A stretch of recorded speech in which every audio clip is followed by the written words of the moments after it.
Congress party అంటే అది స్కామ్ల party. తన సహజత్వాన్ని కోల్పోకుండా చివరకు గ్రూప్ 1లో కూడా స్కామ్ చేసినటువంటి ఘనత ఈ కాంగ్రెస్ పార్టీ.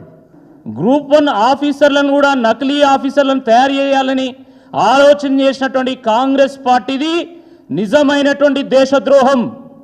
ఈ కాంగ్రెస్ పార్టీ మీద దేశద్రోహం కేసు ఎందుకు పెట్టకూడదో ఈ రేవంత్ రెడ్డి గారు చెప్పాల్సినటువంటి అవసరం ఉంది. మొదటి నుండి కూడా ఈ గ్రూప్ 1లో అనేక అవకతవకలు జరిగినాయి.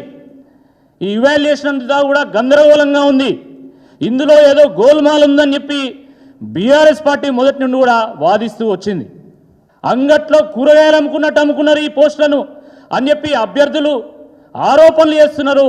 దీనిపైన మీ సమాధానం ఏందని చెప్పి మేము ప్రూఫ్స్తో సహా ప్రజల మధ్యలో చర్చ పెట్టేటువంటి ఒక ప్రయత్నం చేశాం.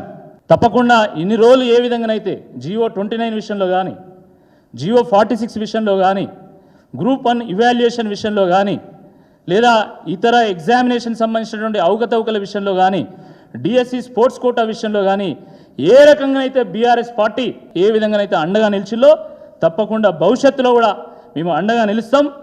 ఈ బీఆర్ఎస్ పార్టీగా మేము కాంగ్రెస్ పార్టీ మెడలు వంచైనా ఈ నిరుద్యోగ మిత్రులకు న్యాయం చేస్తామని చెప్పి ఈ సందర్భంగా మేము గుర్తు చేస్తా ఉన్నాం.